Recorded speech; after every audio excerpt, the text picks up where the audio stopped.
Halo pemirsa sahabat sehat, senang sekali hari ini saya Gisela Tahapari kembali hadir menyapa Anda. Seperti biasa saya sudah hadir di Rumah Sakit Hermina Tangkuban Perahu dan yang pasti akan membahas tema-tema yang menarik di seputar kesehatan. Dan hari ini yang pasti sahabat sehat, kita akan membahas topik yang saat ini sering membuat orang tua merasa deg-degan, yaitu tentang kesehatan jantung anak. Wah, ini sepertinya banyak yang mengira kalau masalah jantung ini mungkin hanya masalah khusus untuk urusan orang dewasa saja. Namun, salah sekali pemirsa, karena deteksi jantung sejak dini pada anak ini sangat menentukan kunci masa depan. Ternyata anak-anak juga perlu mendapatkan fokus perhatian khusus di masalah jantungnya. Dan tentunya saat ini sudah hadir bersama dengan saya, Dr.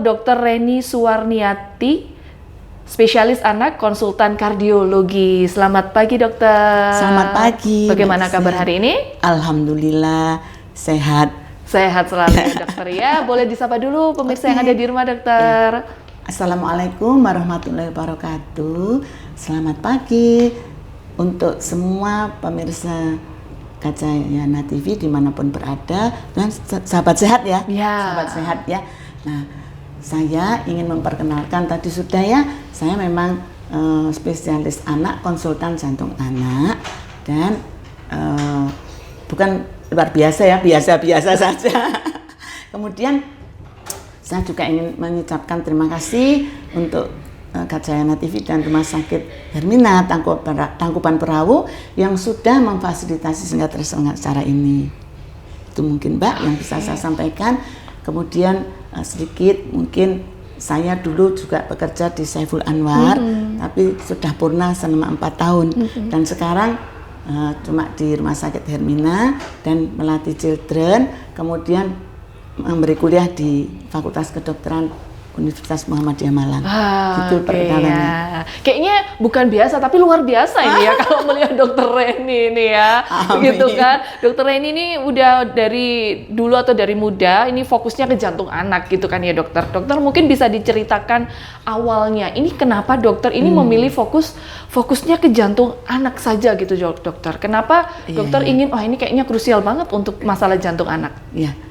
Jujur ya Mbak Gisela, sebetulnya saya tuh nggak milih, sama sekali tidak milih sampai jadi konsultan kardiologi anak. Jadi berawal dari saya lulus spesialis anak ditempatkan di Saiful Anwar. Kemudian saya dipanggil, baru 3 bulan lulus, saya dipanggil, disuruh sekolah lagi. Yeah. Terus saya tanya, kok sekolah apa? Konsultan kardiologi anak. Sebenarnya saya tuh, ini ya agak berat ya, karena sekolahnya harus ke Jakarta dan ke Kuala Lumpur. Jadi saya pertama mau nolak tapi nggak berani ya, karena kan pegawai negeri nggak bisa menolak. Jadilah saya berangkat, saya bertekad saja ini mungkin sudah takdir saya. Ya, saya memang harus menekuni bidang ini dan alhamdulillah selesai juga akhirnya menjadi konsultan kardiologi anak, dan ternyata memang dibutuhkan. Jadi krusialnya di sini Mbak Gisel. Ternyata penyakit jantung bawaan pada anak itu secara statistik itu 10% dari kelahiran hidup. Ya, banyak. Nah, 12,5%-nya itu kritis ya. Jadi ada gejala pada neonatusnya mungkin krusialnya. Nah, contoh konkretnya begini.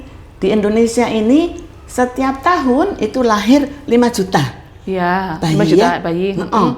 Betul. Jadi kalau 10%-nya berapa? Ya kan?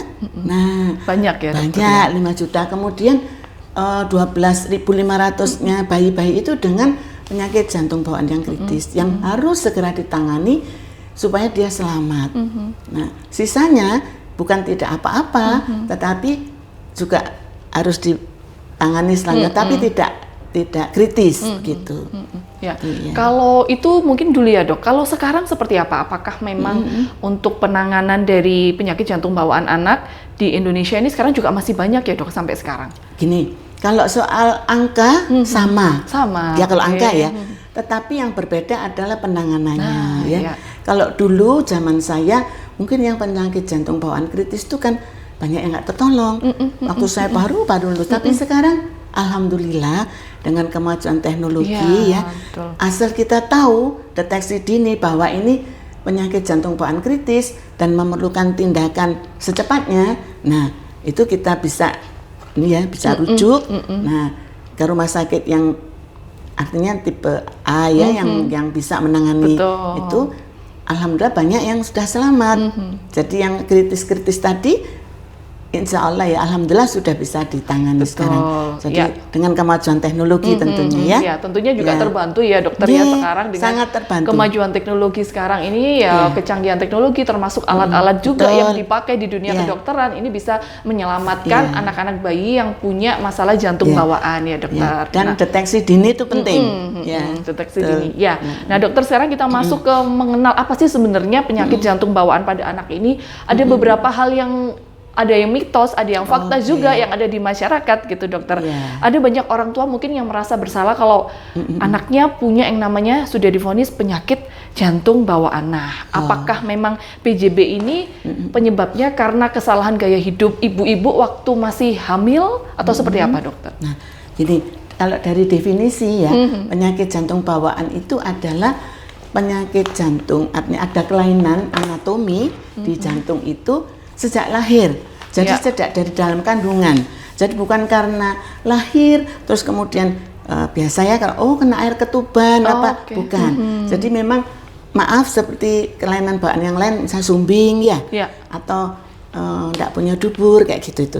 Nah, cuma yang harap diingat juga kelainan jantung bawaan ini merupakan kelainan terbanyak dari kelainan bawaan yang lain. Jadi paling besar. Nah, kemudian kalau jadi ada kelainan itu sejak lahir ya Mbak Gisel ya.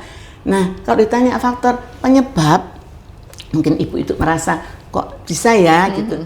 Nah, penyebabnya itu multifaktor sebetulnya. Jadi penyebabnya bisa dari genetik, artinya keturunan bawaan, atau yang kedua adalah lingkungan. Lingkungan itu maksudnya adalah pada saat ibu ini hamil pada trimester pertama kehamilan. Ada gangguan apa tidak? Contoh, perdarahan, terus dia kurang gizi ya, nggak mau makan ya. Kemudian usia ini penting Mbak, kurang dari 20 atau lebih 35. Nah, terus kemudian usia masa kehamilan itu maksudnya ibu? Iya, waktu hamil itu kurang dari 20 atau lebih 35.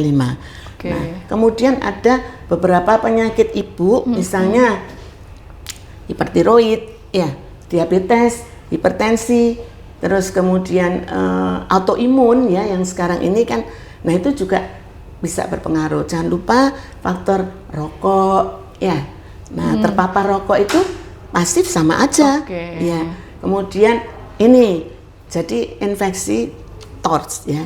Nah, jadi saya anjurkan ini lanjutkan ya. Jadi untuk mencegah supaya nantinya itu tidak terjadi seperti itu ya. Nah, sebaiknya ada premarital counseling. Ya. Jadi sebelum menikah alangkah baiknya kalau di screening ya ibu terutama ya. Ibu supaya apakah dia ada infeksi TORCH apa tidak ya. Terus misalnya rubella pernah terpapar atau apa, nah begitu ceritanya. Sehingga kita harapkan pada saat hamil sudah siap begitu ya. Artinya itu memang kehamilan yang sudah disiapkan, jadi tidak terkejut-kejut gitu ya. Betul sekali ya untuk mempersiapkan kehamilan ini ya dokter ya di masa sebelum ingin memiliki anak itu ya dokter ya. Jadi premarital counseling ya, saya mohon nanti bagi ibu-ibu atau calon ibu yang mau menikah nggak ada salahnya kok premarital counseling dulu ya. Ke siapa? Ya ke dokter kandungan ya. Gitu. Jangan ke saya. Iya, betul. Ya, supaya nanti mencegah juga yang namanya penyakit jantung bawaan pada anak gitu. Betul. Ya, dokter ya. Baik, dokter ini berarti meskipun gaya hidup ini berpengaruh tapi ada faktor genetik lain dan lingkungan yang pasti belum diketahui gitu ya, dokter ya. Betul. Nah, Dok, kalau kita lihat atau kita tahu perbedaan antara bayi mungkin yang lahir ada yang biru, ada yang tidak biru, itu apakah juga bisa menyebabkan yang namanya penyakit jantung bawaan pada anak, dokter? Betul. Jadi begini, kalau bayi lahir biru itu kita harus lihat birunya itu dari apa? Dari jantung, dari paru, nah atau dari yang lain, dari sentral ya. Nah, tapi kan dengan deteksi dini ya, deteksi dini tadi bayi baru lahir setelah 24 jam kemudian itu kita cek saturasinya. Nah, di situ baru kita tahu bahwa oh ini dari jantung apa bukan. Nah, kalau yang biru jelas kita sudah ini biru. Nah, biasanya memang memerlukan tindakan ya. Salah satunya PJP yang kritis tadi itu termasuk yang biru ini, ya. Jadi perlu tindakan cepat. Kalaupun tidak ada tindakan cepat, nantinya mungkin kita planning untuk operasi ya, karena biasanya biru itu kompleks. Ya. Nah, kalau yang tidak biru itu biasanya memang ada bocor ya. Bocornya bukan dikatup loh, tapi disekat. Sekat bilik, VSD, sekat serambi atau ASD, atau yang menghubungkan pembuluh darah besar namanya PDA. Nah, ini memang nggak biru dan biasanya anaknya ya ibunya mungkin nggak terlalu ngeh ya, memperhatikan. Nggak terlalu. Nah, cuma ada clue tertentu memang kalau anak-anak yang begini nggak biru, cuman dia yang harus diwaspadai ya, mungkin begini, dipantau kan kesehatan ya, nggak biru ini memang bisa ketahuannya bisa cepat ya, atau bisa juga lambat ya, begitu. Ya, Dokter Eni, berarti tadi ketika ada anak yang sudah mengalami penyakit jantung bawaan, ini seiring masa aktivitasnya anak-anak, ini Dok, namanya anak-anak ini kan lincah, aktif gitu Dok ya. Nah, terkait dengan olahraga, apakah benar Dok ketika anak sakit jantung ini justru anak ini nggak boleh berolahraga sama sekali gitu Dokter? Oh iya, begini, memang anak-anak dengan kelainan jantung bawaan baik yang biru maupun tidak biru itu kan ada keterbatasan ya.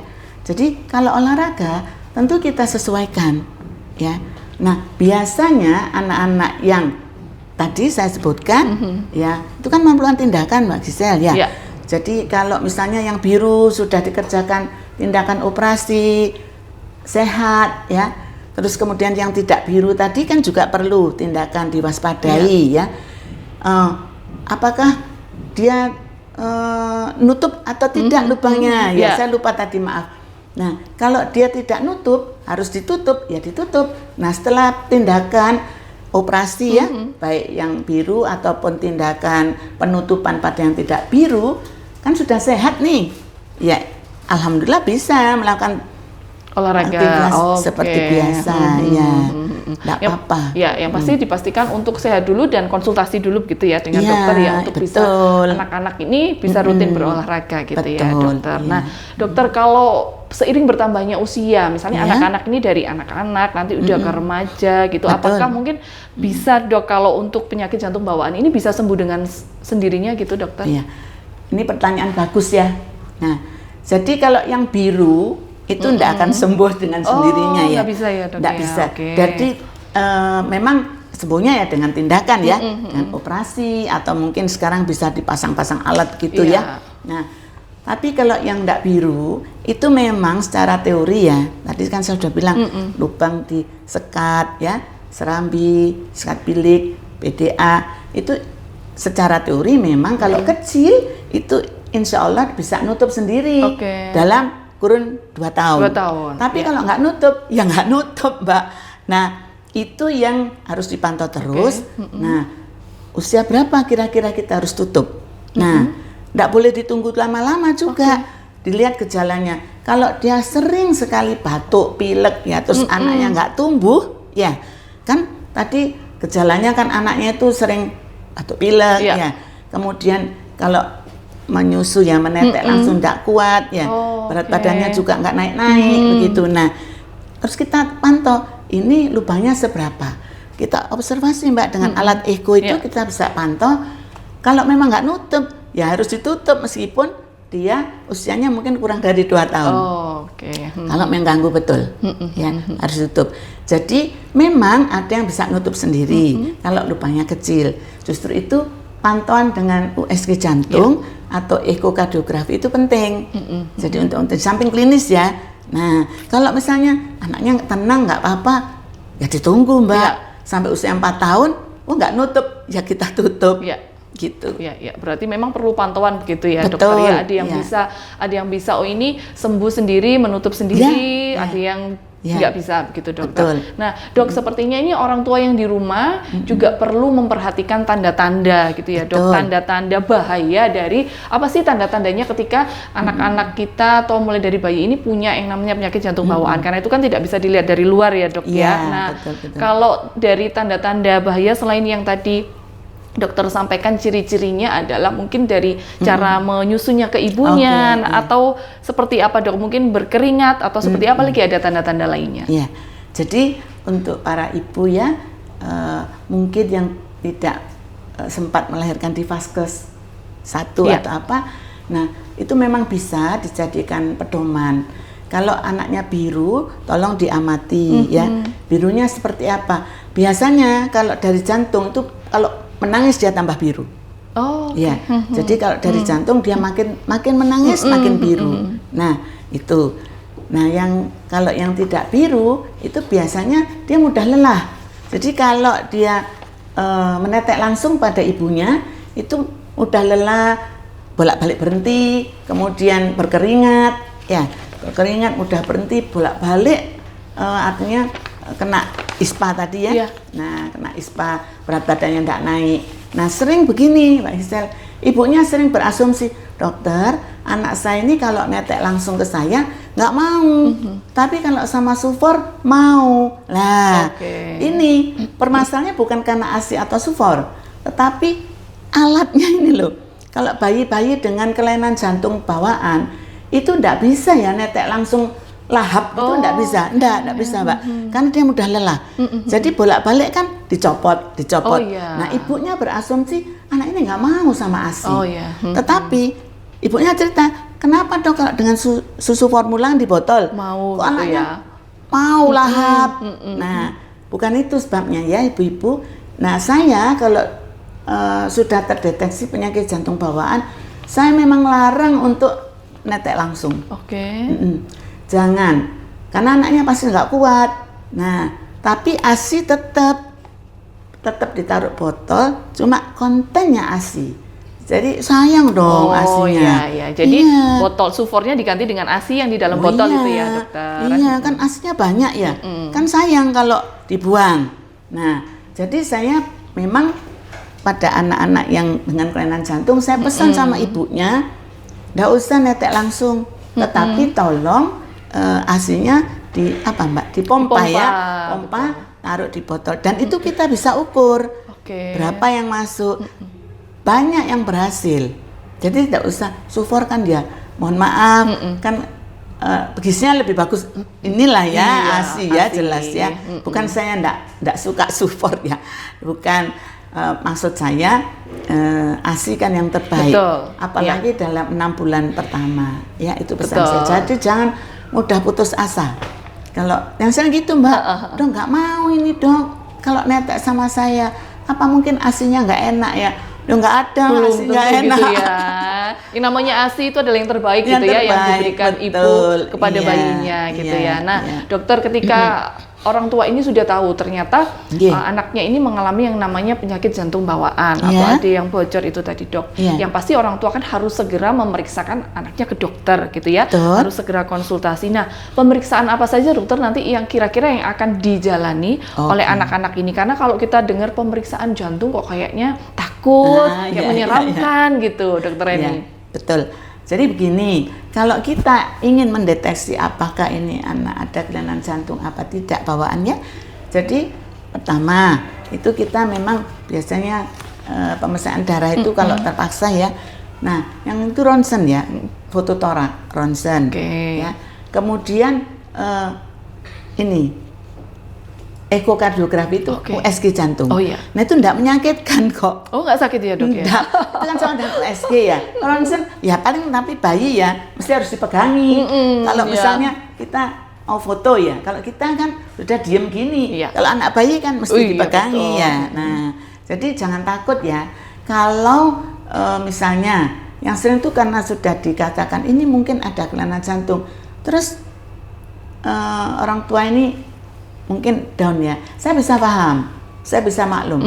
Kalau misalnya pertama itu pasti begitu. Ya, yang sering kalau sampai ke saya dia mesti ibunya ini takut dulu gitu ya dok ya. nangis Mbak, Iya, betul. nangis duluan biasanya, dokter kenapa ya. Nah saya biarkan dulu nangis, tidak apa-apa, biarin, baru saya jelaskan ya. Kan tidak ada kita yang mau anak kita cacat. Betul, kan ya. tapi itu kan namanya qadarullah ya. Nah itu kan suatu takdir ya. Nah harus semangat juga ya supaya dia tidak down gitu. Nah masih lumayan kan. Oh iya gini, untuk screening juga Mbak Gisel, mumpung saya ingat nih Ya. jadi ibu-ibu yang mempunyai anak dengan misalnya kelainan di garis tengah ya, nah atau Down syndrome ya, itu biasanya memang disertai kelainan jantung. Oh, oke. Ya itu masih ada hubungannya begitu dokter ya, saling berkaitan ya dokter ya. Nah dok, kalau kita dengar yang namanya jantung bocor, kalau saya bayangan saya gitu, yang namanya jantung bocor itu cara penanganannya itu atau cara pengoperasinya itu kan kayaknya harus dibedah bagian dada gitu ya dokter ya, besar banget gitu, kayaknya sangat takut sekali. Nah tapi adakah sekarang di era teknologi sekarang ini dok yang yang bisa mempermudah begitu, karena mungkin bayangannya orang tua kayaknya harus dibedah dadanya. Nah kalau dengan teknologi sekarang seperti apa dokter? Ya, jadi begini. Untuk kelainan jantung bawaan yang tidak biru ya, yang tadi seperti ASD, VSD, itu kan ada bocor di sekat-sekat jantung. Nah, kalau dulu ya memang harus di open heart ya, dibuka. Iya, kalau dulu betul itu, ya open heart. Saya punya pasien yang dulu open heart umur 7 tahun, sekarang jadi dokter loh, di Blitar, namanya Dokter Santi ya. Anaknya 2, ya dia di puskesmas di Blitar. Itu di open heart gitu open ya? Heart, karena zaman itu enggak ada ya, terpaksa banyak yang open heart. PDA saja harus dibuka dari samping sini Mbak. Jadi disobek ya dari samping, itu dulu ya, itu dulu. Nah sekarang dengan kecanggihan teknologi, nah yang namanya VSD, ASD, PDA itu bisa dilakukan penutupan ya dengan transkateter. Nah namanya TCC, transkateter closure. Jadi penutupan dengan transkateter. Caranya, nah maaf ya, jadi kateter itu dimasukkan lewat sini ya, vena, dan jadi pembuluh darah di pangkal paha. Sama kalau orang paha ya dok. Sama orang mau pasang ring itu ya. Nah dari situ, nah kateter itu dibawa ke jantung. Ya. Setelah itu alatnya yang mau dipakai untuk nutup dimasukkan di situ, di kateter itu. Jadi setelah sampai di depan lubang dilepas. Nah itu kemajuannya. Jadi tidak usah open heart ya, tidak dibedel-bedel. Jadi cuma dari sini. Nah saya pernah ditanya, dok apa bedanya dengan pasang ring? Gini ya, ring pada orang dewasa itu kan karena arteri koronarnya sempit. Jadi ring itu untuk membuka. Ya kita dokter anak justru bukan buka lubang itu, kita tutup karena bocor tadi ya dokter. Jadi cuma caranya lewat pembuluh darah di sini. Betul. Karena anak-anak kan tidak bisa kooperatif ya. Nah, jadi bekerjanya harus dengan banyak dokter ya. Ada dokter anestesi ya. Dibius juga berarti dokter. Iya Mbak. Nanti kan orang eko aja kita mesti minta bantuan dokter anestesi. Kalau enggak kan ya mancal-mancal ya. Nah kecuali kalau orang dewasa kan tenang ya Bu, Pak, diem kan. Nah kan tuh biusnya, sebetulnya biusnya itu kalau orang dewasa kan lokal. Cuma karena ini anak-anak, bius total. Dengan dokter anestesi ya kita bekerja sama. Tapi kalau yang biru Mbak, mohon maaf, yang biru itu memang mungkin dipasang alat tuh sementara. Sementara kita menolong yang kritis tadi yang kritis. Dibuka dulu, mungkin kita perlu salurannya dibuka, pakai alat dulu. Tapi itu sementara. Oh, berarti harus diambil lagi ya dokter? Boten.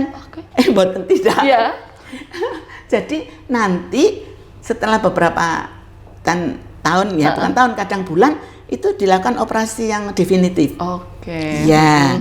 Jadi pertama mungkin tindakannya untuk menolong saja, dibuka pembuluh darahnya yang diperlukan. Nah setelah itu diobservasi, nah pasti kalau itu harus di open heart. Wah itu belum bisa sekarang. Wah, ini seru ya sepertinya ya kalau melihat perbedaan gitu ya. Perbedaan Betul. dunia kedokteran masa dulu sebelum ada teknologi ya dokter ya. Sekarang sudah makin dipermudah dan pasien juga mungkin sudah sedikit untuk merasakan sakit gitu ya, Dok, karena kecanggihan teknologi. Nah, dokter kalau kita lihat untuk komplikasi ada nggak, Dok? Misalnya komplikasi dari penyakit jantung bawaan ini ada komplikasi lainnya terus seperti paru atau hipertensi itu seperti apa, dokter? Jadi begini, kalau yang penyakit jantung bawaan yang tidak biru ya, tadi itu memang ancamannya apa? Kan anaknya sering ISPA, ya, sering infeksi saluran pernapasan. Kenapa? Karena aliran darah ke parunya itu banyak, jadi banjir. Nah, lama-lama kalau dia tidak ditangani ya, apalagi kalau dibiarkan ya anak sih nggak apa-apa kelihatannya. Tapi kan jantungnya lelah itu. Nah, aliran darah ke parunya makin meningkat. Nah, itu bisa menimbulkan hipertensi paru ya. Nah, kalau hipertensi parunya masih bisa diatasi, ya nggak apa-apa, kita bisa tutup lubangnya. Nah, tapi kadang kalau sudah kelewat ya hipertensi parunya nggak bisa diatasi, terjadi komplikasi yang namanya Eisenmenger itu ya. Nah, itu susah ya, kita nggak bisa ngapa-ngapain lagi. Kasihan kan? Nah, jadi kita berharap sebetulnya yang tadi itu komplikasi tidak terjadi ya. Jadi anaknya berat badan tidak naik, sering ISPA, kemudian yang parah itu hipertensi paru ya, dan gagal jantung ya. Gagal jantung kan juga tidak bisa dibiarin ya.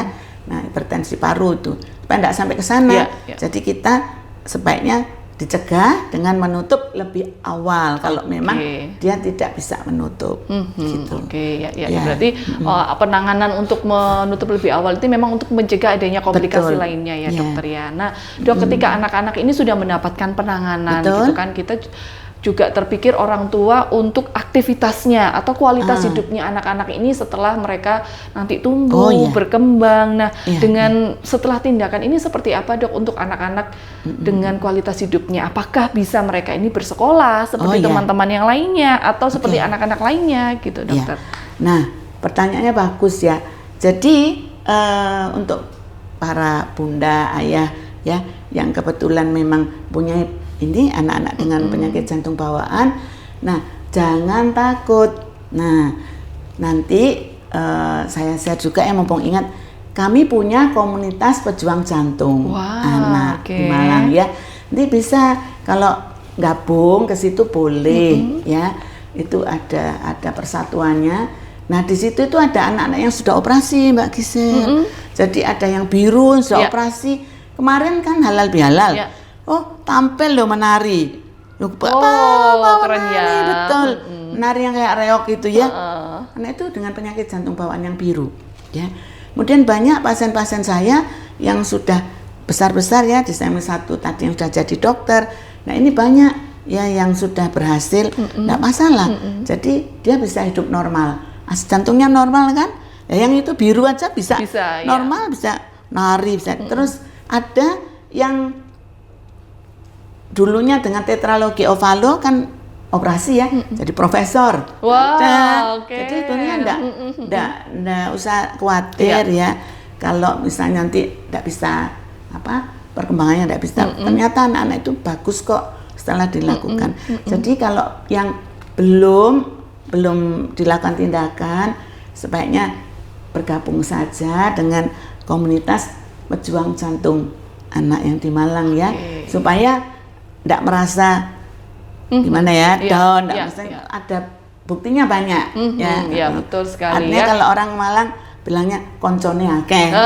Iya betul ya, ternyata banyak juga ini ya dokter ya, ada komunitasnya juga untuk komunitas pejuang jantung anak yang tentunya nanti ketika ada di komunitas ini mungkin orang tua juga sama-sama merasa dikuatkan, sama-sama mendapat dukungan dari orang tua lainnya gitu ya dok, sehingga kita ingin tetap supaya anak-anak bisa berkembang walaupun punya penyakit jantung bawaan, tapi jangan khawatir, banyak sudah yang membuktikan sudah berprestasi, bisa melanjutkan kegiatannya gitu ya dokter. Nah dok, untuk riwayat penyakit jantung sendiri ini, ketika ibu sudah punya riwayat penyakit jantung, apakah bisa memungkinkan anaknya juga terkena, dok? Begini, memang penyakit jantung bawaan itu etiologinya kan dari genetik ya. Genetik itu artinya ya ada keturunan. Nah, cuma saya ada 2 pasien ya, ibunya dengan VSD yang sudah operasi, anaknya sehat semua, anaknya 2 anaknya tidak ada kelainan jantung. Tapi yang di Batu juga begitu, ada ya anaknya tidak apa-apa, cuma jatuhnya keponakannya. Nah, kemenakannya. Jadi kadang-kadang kita juga mesti mewaspadai ya. Jadi seperti yang di Blitar, yang di Batu itu anak-anaknya yang dipanggil, anaknya nggak apa-apa, tapi ponakannya. Nah, saya sering mbahnya itu yang ingat, dokter, ini loh ponakane siapa gitu ya, gitu.